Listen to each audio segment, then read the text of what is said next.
accomplishment of more than 20 years of painstaking, very hard and very talented work from the first conception to LHC startup of operation. And Peter has illustrated this long journey very well.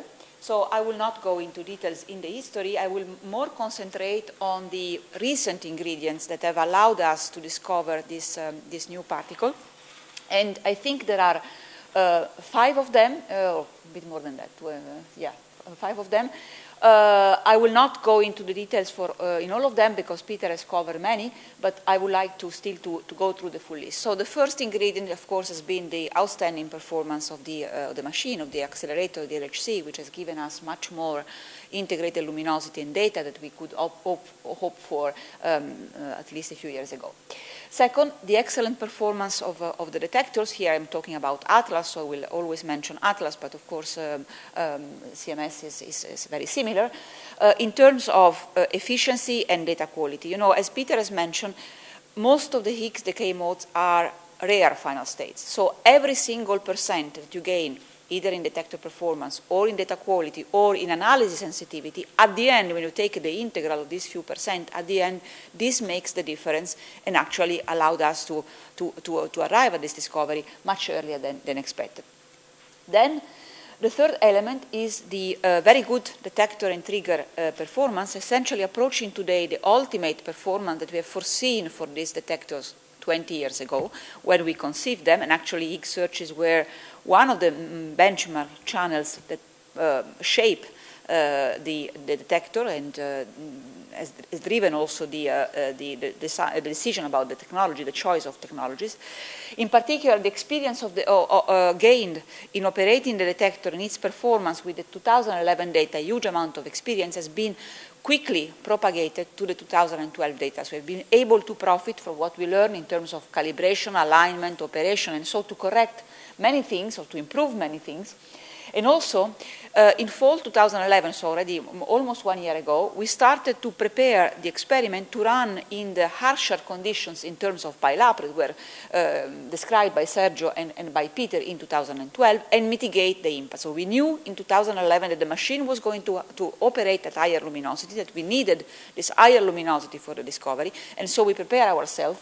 And so we optimized the reconstruction of the physics object, electron, muons, photon, jets, missing energy, to be able to sustain, to operate in good condition. And because, of course, because of the ingenuity of many people, we were able not only to mitigate the impact of pileup, but even to achieve better performance on the reconstruction of these objects in 2012 than in 2011, in spite of the harsher condition. The fourth key element is the superb performance of the LHC computing grid that has allowed people from all over the world, in particular students who are participating very strongly to this analysis, to do data analysis very, very effectively. I will not cover this point. And the other important foundation is the detailed understanding of standard model physics processes that are, of course, important on their own, but also as main background to searches, in particular Higgs, which were also covered by Peter. So all in all, a huge amount of foundation work. So I will cover a few of these points. I will just quickly remind and show you the luminosity delivered, kindly delivered by the LHC to Atlas since the beginning. So in 2010, you can see it's down here, not even visible. In 2011, we got 5.5, 5.6 inverse femtobarn, and as of today, in 2012, the delivered luminosity is 18 inverse femtobarn. The results that I will show here are based on the data recorded until the 4th of July seminar or the HEP conference in Melbourne, so about 6 inverse femtobarn in 2012, where the update with more luminosity until this period here is being prepared for the next big conference in Japan, mid of November. So the second ingredient is the excellent performance of the detector in terms of operation, so data taking efficiency and data quality.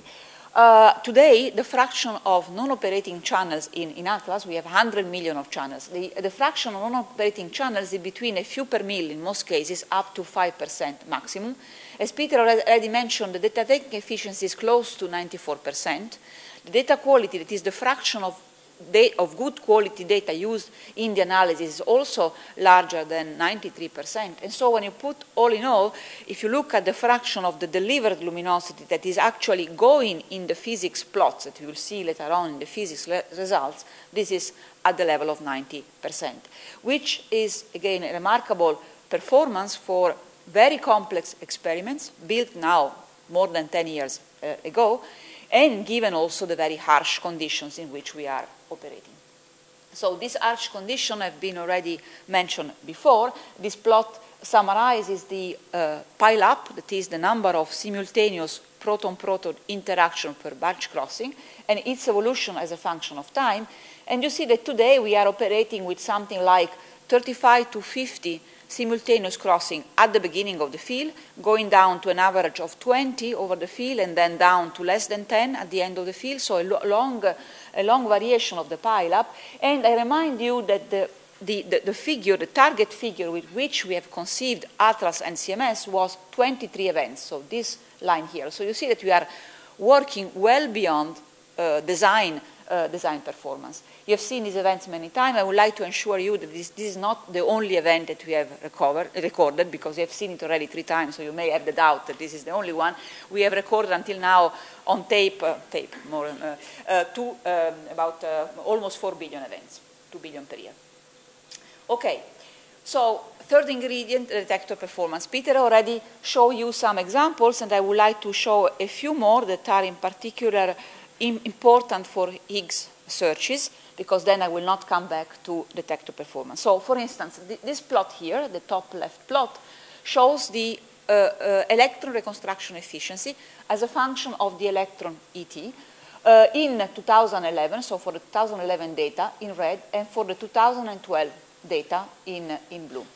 And so you can see immediately the effort made in 2012 to improve, well, already at the end of 2011, to improve the reconstruction efficiency, in particular recovering those electrons that undergo hard Bremsstrahlung in the material of the inner detector. And you see that today the efficiency is at the level of 98%, essentially flat as a function of ET. And you see that you have gained almost 7% in the very low PT region, which is crucial for X24 leptons, where the PT cuts are at this level. So this 7% gain in efficiency, together with additional gain, as I will show you, gave us a substantial gain in sensitivity at the level of 30%. Likewise, muons are reconstructed in ATLAS with an efficiency of the level of 97% over a very broad rapidity angular coverage, 5.4 unit of rapidity, and down to very low PT, 5 GeV or so, as you can see from this plot. And finally, only one example of how well we have been able to cope with pile-up. So this plot shows the missing ET resolution, so the resolution on the event missing transverse energy, which could signal the presence of neutrinos or other new particles, which is very important for X2WW searches, where the W go to leptoneutrinos, so you have missing energy in the final states. So this is the missing energy resolution as a function of pile-up. It's actually as a function of the number of reconstructed primary vertex, which is typically 65% of the total collision in a bunch crossing. So this is for Z2 mu events, data.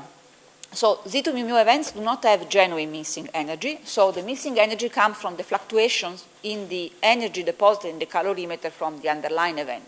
And you see that if you do nothing, these are the red points, you see how, first of all, that even for events with no genuine missing energy, you have a few GeV, several GeV of missing energy, but also you see how much the missing energy deteriorates, how dramatically it deteriorates with the number of events per crossing.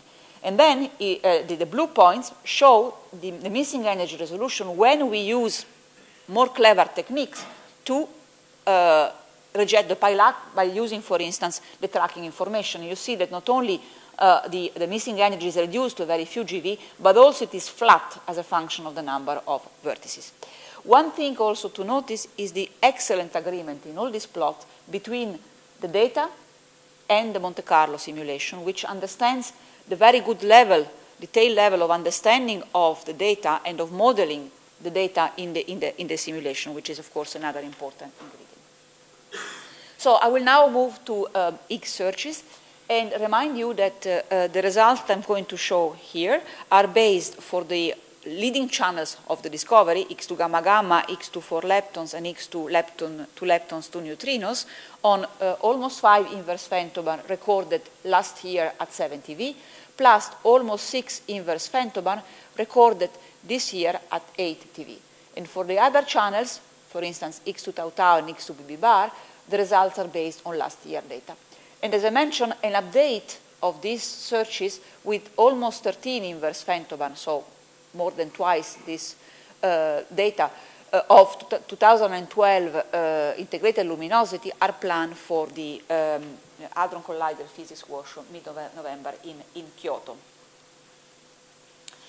So one slide to recall the Higgs production mechanism at the LHC and decay mode. I remind you that the Higgs is produced at the LHC through, mainly through 4 processes. Gluon-gluon fusion, the dominant one, which proceeds through a top quark loop, some loops, but dominated by top quark. Then vector boson fusion, where W's or Z radiated by the incoming quarks fusion to produce the Higgs, and the 2 quarks emitted in the final states goes in the very forward region of the detector, giving rise to a very specific and special signature that we are going to, that we have already explored, as you have seen, exploited, as you will see, to measure the Higgs coupling, and then associated production with a W or Z or a TT bar pair. The cross-section at the LHC is of the order of 20 picobar, which is quite a huge cross-section. However, we are able to detect in a sensitive way only a small fraction of this cross-section. As Peter mentioned, the LHC produces 1 useful Higgs decaying into useful exploitable final states every 10,000 billions of proton-proton interaction. And the reason is that most of the decay modes are to final states containing jets that cannot be extracted from the background. And so we have to rely on cleaner final states like decays to 4 leptons, gamma-gamma, or lepton neutrinos, for which we have to pay a strong price in branching ratio. So here you can see in the relevant mass region, 125 GeV or so, the most sensitive channels ranked by decreasing sensitivity. So 4 leptons, gamma-gamma, and 2 lepton neutrinos have similar sensitivities, followed by tau-tau and X2 BB bar.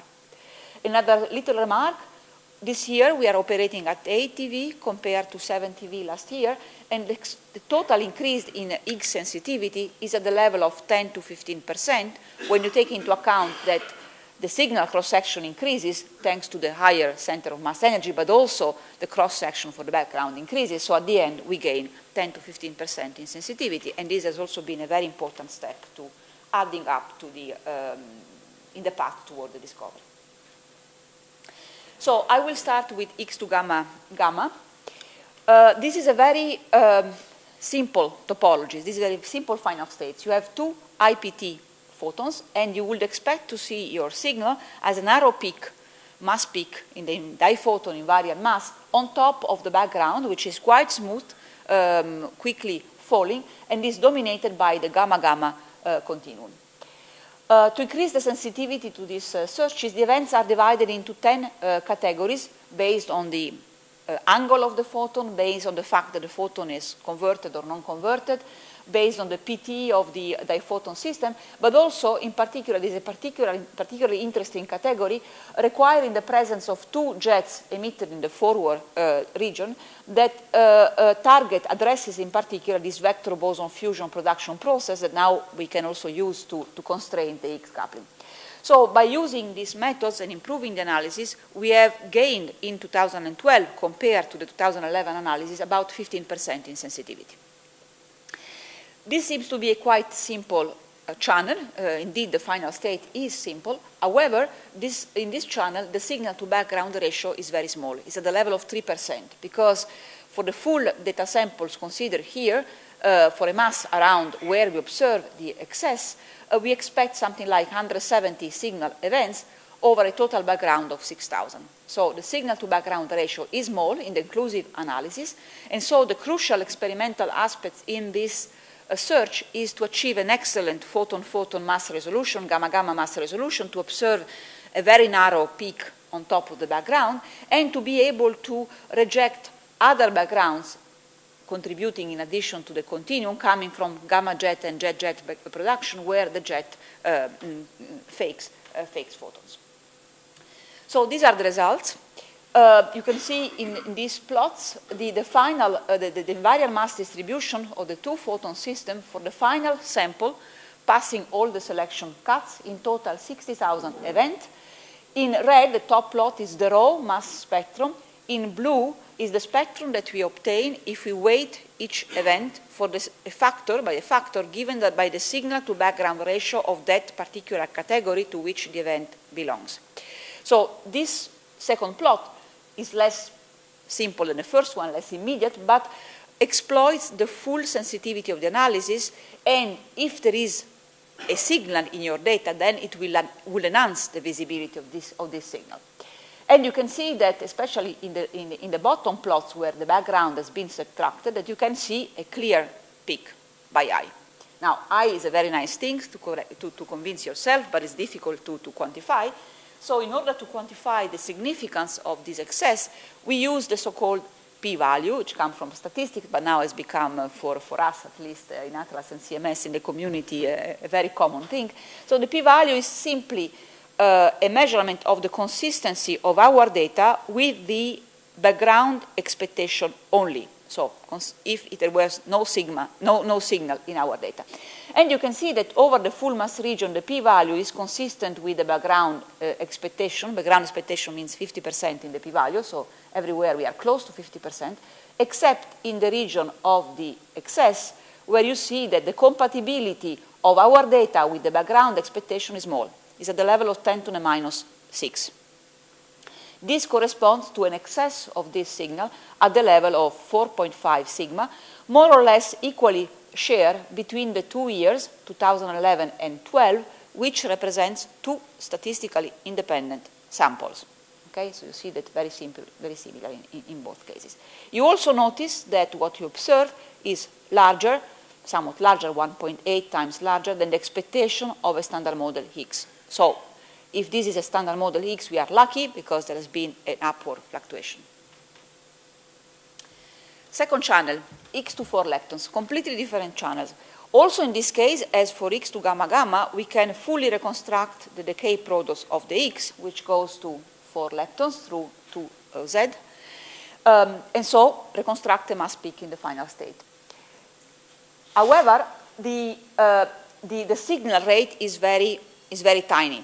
The cross-section is at the level of a few inverse femtobarns, so you will expect only a handful of events.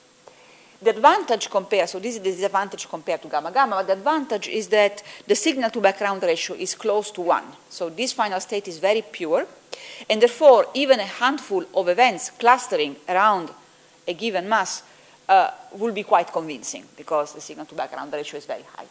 So what we do in our analysis, we ask for 4 leptons in the final states with PT between 6 GeV and 20 GeV. So you see here the importance of reconstructing very well electrons and muons with high efficiency down to low PT. We also apply some cuts on the dilepton mass. Of course, the analysis is much more complicated. I'm just simplifying it here.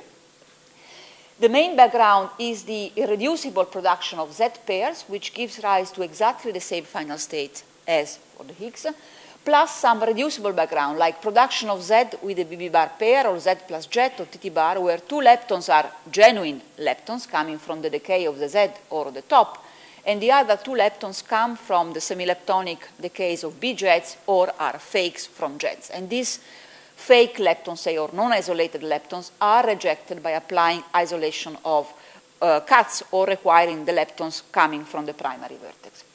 So in this channel, because it is so rare, the single most crucial experimental issue is to have a very high lepton acceptance, reconstruction, and identification efficiency down to the lowest PT. And so you have seen in the plot I showed before the effort, examples of the effort we have made to increase this efficiency, and together with some optimization, also the kinematic cuts, this has allowed us to gain 20 to 30% in sensitivity this year compared to last year's performance, and this is another important ingredient in the results. So I'm coming to the results for this channel.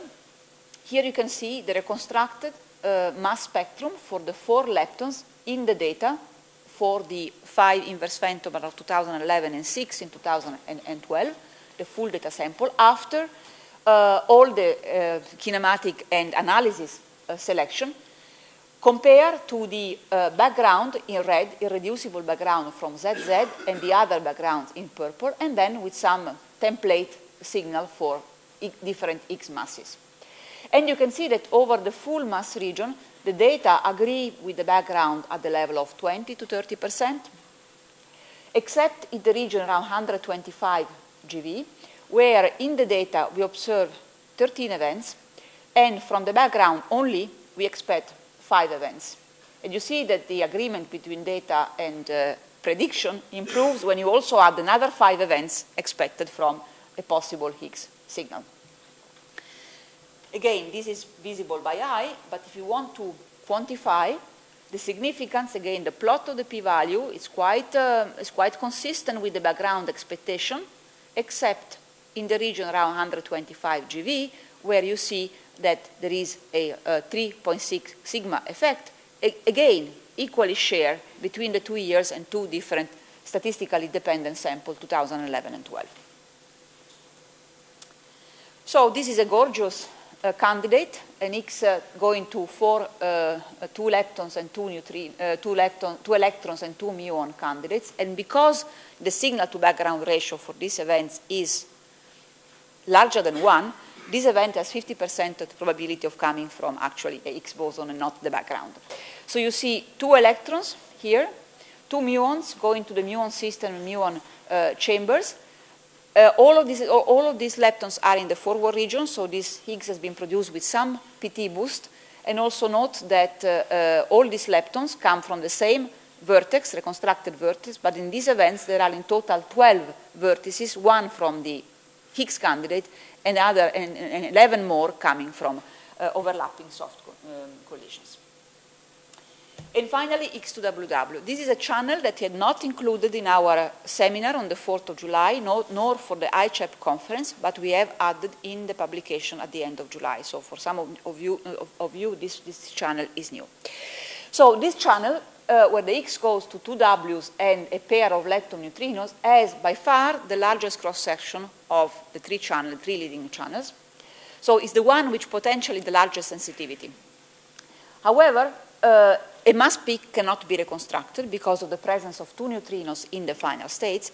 So the signal would appear as an excess of events containing 2 leptons and 2 neutrinos on top of the background, which is dominated by WW production, irreducible, and TT bar.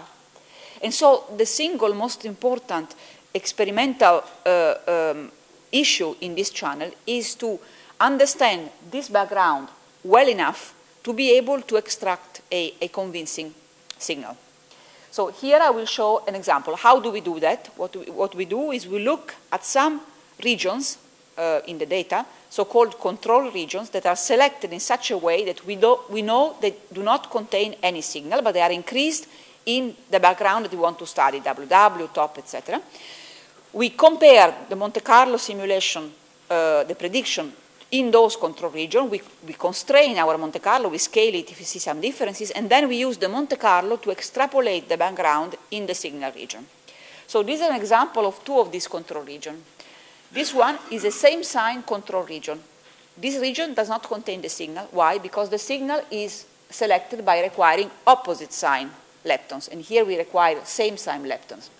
This is another one, is a top control region, which is selected by requiring 2 jet in the final state, which comes from B quark.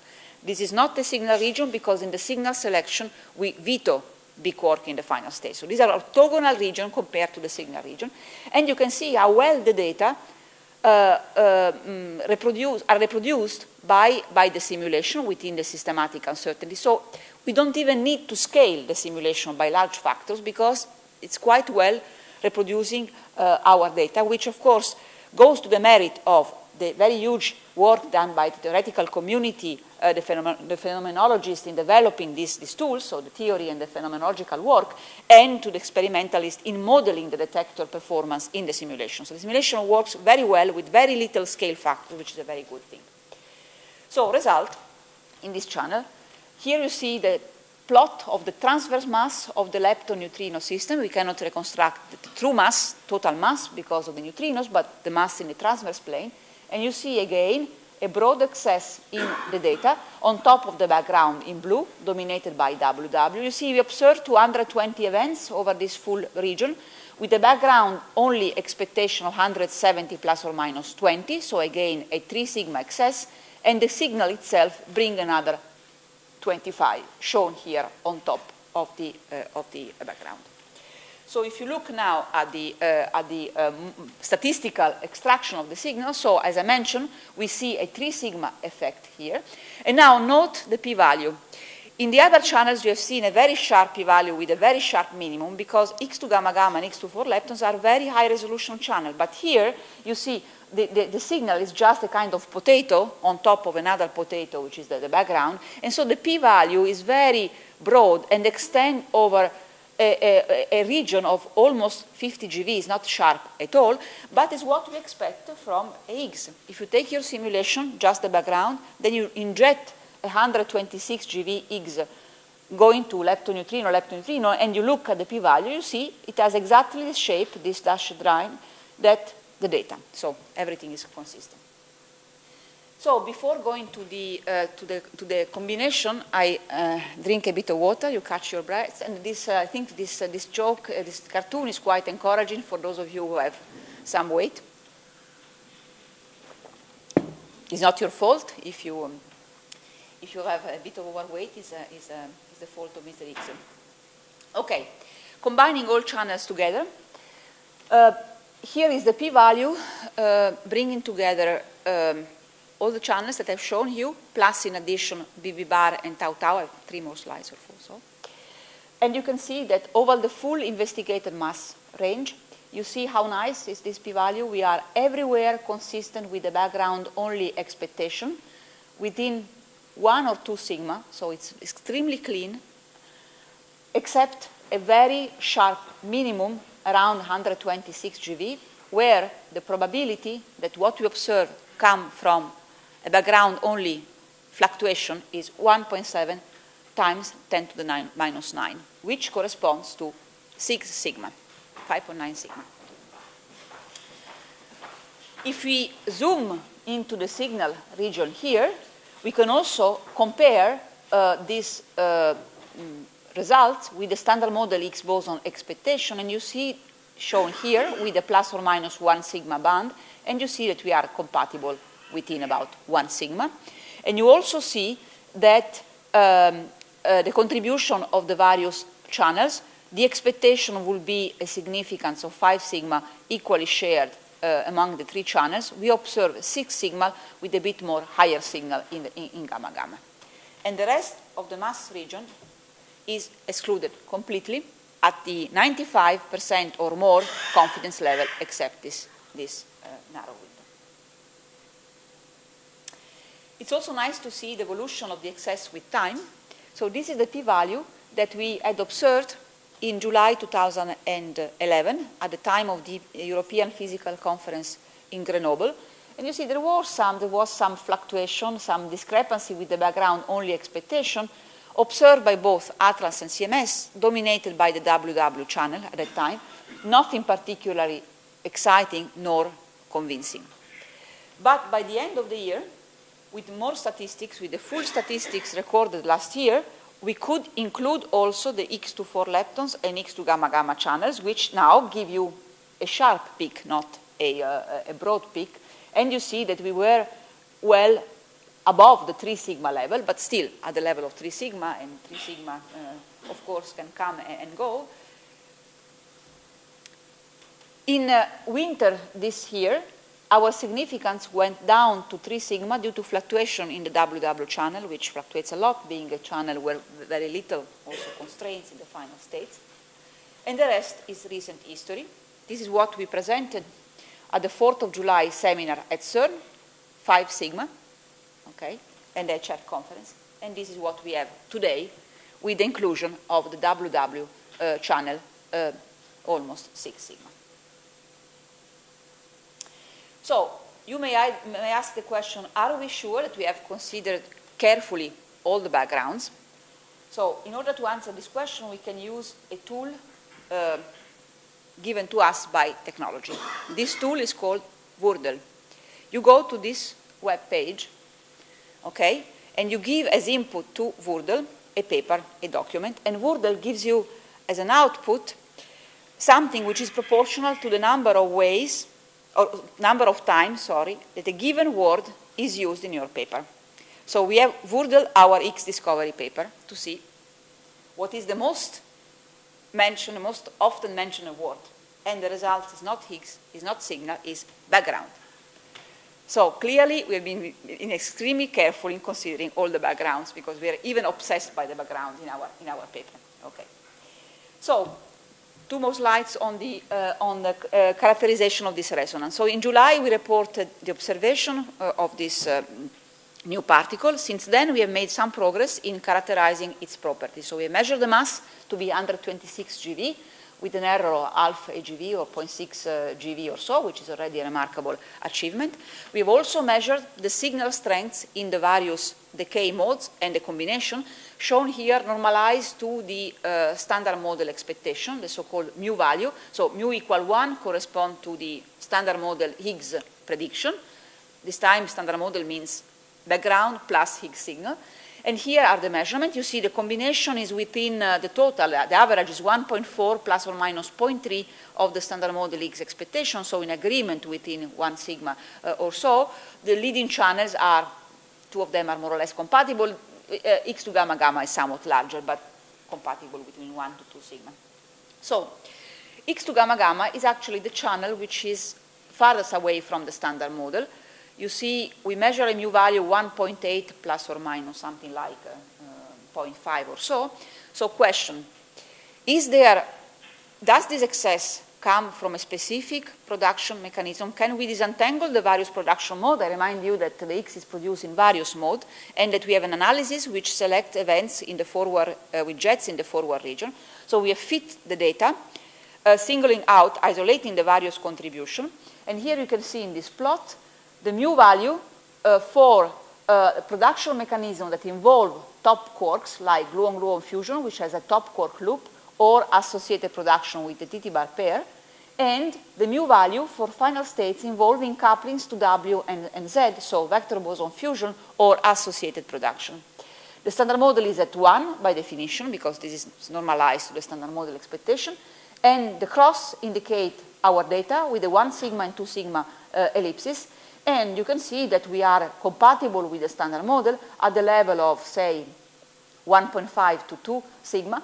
Perhaps the couplings to the W's pulls this a bit up, but it's clearly too early to say. The other question is the following. In the X to gamma gamma channels, we have 2 loops of particles at the production and in the decay, because the production goes mainly through gluon-gluon fusion, where we have a top quark loop, and the decay goes through mainly a W loop. So the question is, are there other particles contributing to this loop? So we have fit the data, leaving a kappa factor free to represent and describe this loop and this loop. And here you see the results. Again, the standard model is 1 by definition, and this is what we measure. And you see that we measure something very close to 1, 1.2, with large error bars, but nevertheless quite consistent. And we have also measured other examples of couplings that I don't want to go into details, of course, with big error bars, given the small statistics and the relatively small number of constraints, but this is a very good starting point. So the future, more data that we are recording now, of course, will be important, essential to establish the observation in more final states, like tau-tau BB bar, with more and more statistical significance, to measure the nature and the properties of this particle, in particular the spin and the CP value, with increasing precision. In particular, then testing the compatibility with what we have observed with the standard model expectation and how the Higgs mechanism is implemented.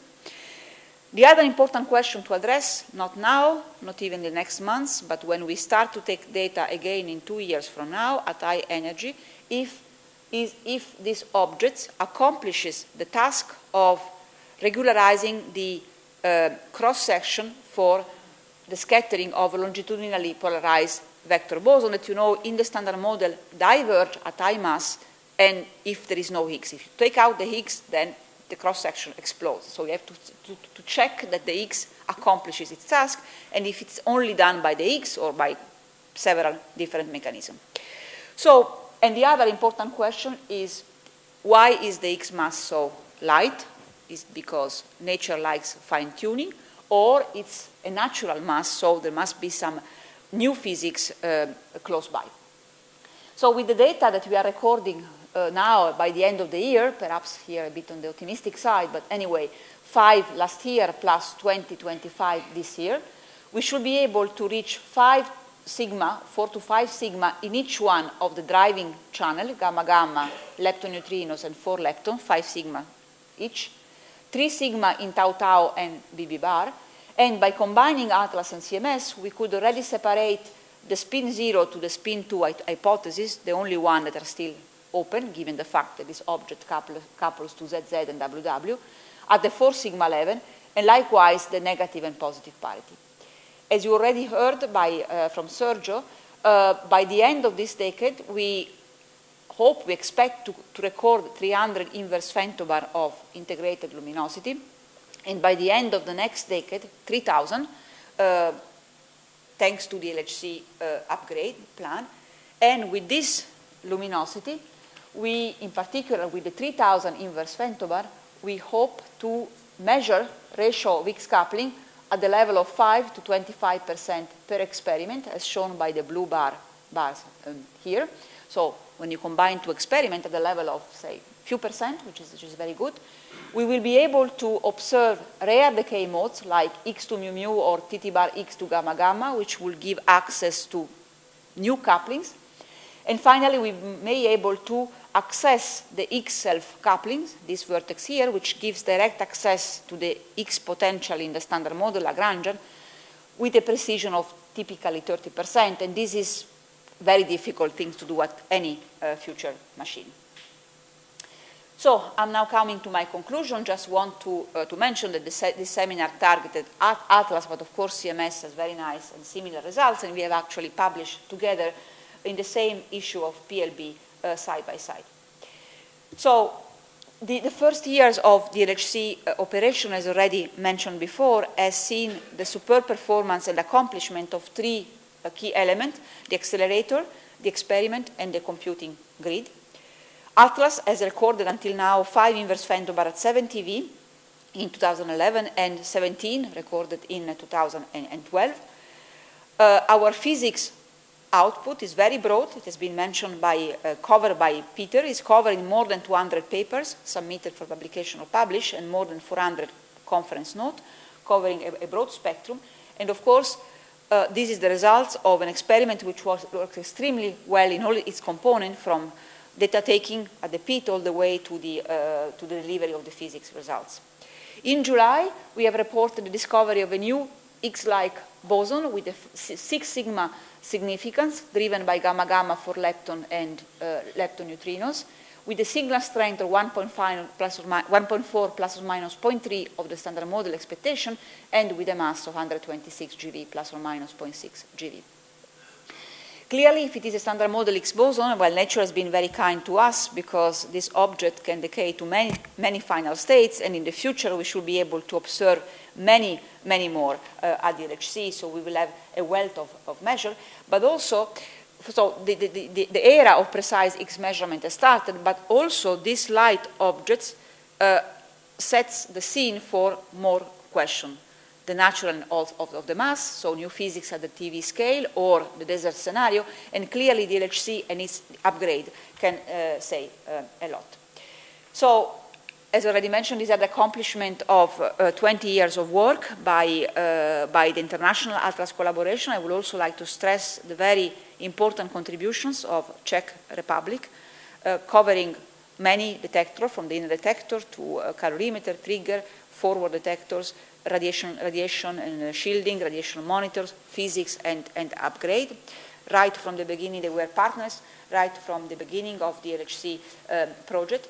But more in general, these results are the accomplishment of the full HEP community. Thank you.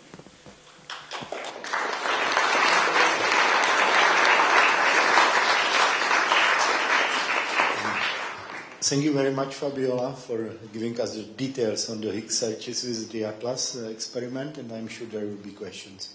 Please. You mentioned the vector boson fusion contribution and that it can be disentangled. Do you think it can be better measured if there is a detector upgrade in the forward region?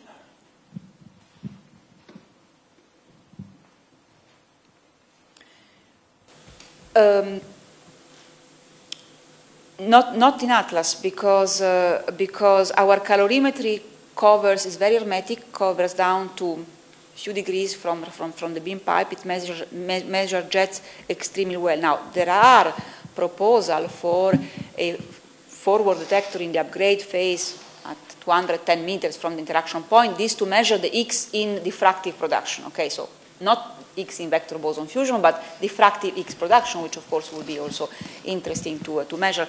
Perhaps not really with the 200-meter detector, you need a second station at 400 meters. But from the point of view of the vector boson fusion, we don't think that we can do much better from the detector point of view that we have today. Of course, with the LHC upgrade, our forward calorimeter may deteriorate because due to the very high luminosity, our detector, which is a liquid argon, copper and tungsten detector with very small gaps, suffers from some ion build-up in the gap. So we may need to replace either the existing calorimeter by opening the cryostat or put in front of it a warm calorimeter to help in the measurement. So this is what we are planning for the end of the decade, if needed, because we don't know yet if it is needed or not.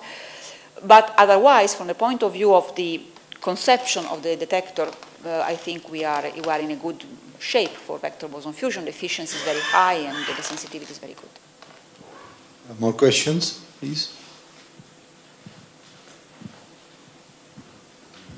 Concerning the fermionic decays of the Higgs boson, the CC bar channel is never mentioned. Why is it so difficult to measure it? It's difficult to measure it because, again, you can only measure it in final states containing, first of all, accompanied by a lepton, as we do for BB bar, but also the CC bar suffer from BB bar background in the tagging. So you have to tag the quark, the C quark, and you have to distinguish them from the B quark and from the light jet quark. So it's not the easiest channel to look at. But this being said, it's something that now we start considering. Okay, so I think that the first thing will be to observe X to BB bar in association with W and H, which we hope will come at the level of 3 sigma with the data recorded until the end of this year, and then see how well we can distinguish between BB bar and CC bar, and perhaps with more, but we need more luminosity, clearly, more data. But it's something that we start to address for the future. Other questions?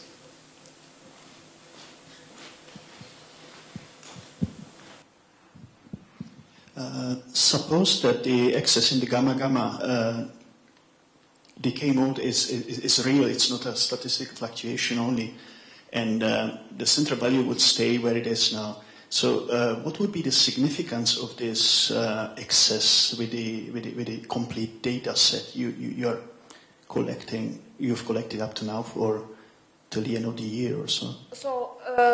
So at the moment, the excess compared to the standard model X expectation. So we expect something like 5 sigma with the full amount of data just by scaling and simple scaling with the full amount of data until the end of the year. We would expect something like 1.7, 1.8 times larger. So 8, 10 sigma if it stays.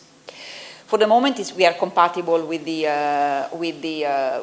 standard model expectation between 1.5 to sigma. So it's too early to say, but of course it's intriguing, obviously, because of one specific thing that single out this channel from the rest is that suppose that all the other channels are compatible with the standard model, so X to 4 leptons and X to gamma gamma is out, then the single most important difference is this loop here. There must be something strange in this loop. Not in the production because the other channels are okay, but more in this loop, of course. If there are other particles running in the loop. But okay, at the moment it's very difficult we are compatible with, within the error bars, given the very low statistics. Okay. Could see another question?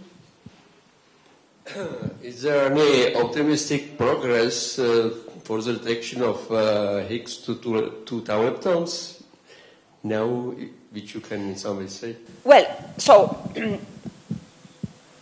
we have been studying X to BB bar and X to tau leptons also with the last year data, and are included in these results. Okay, the contribution is minimal. The reason why until now we did not produce results in Atlas, unlike in CMS, with the 2012 data, is that because the sensitivity of this channel is not close, it was not closer, very close to the standard model, X was the level of 2 to 3, 1.5 to 3.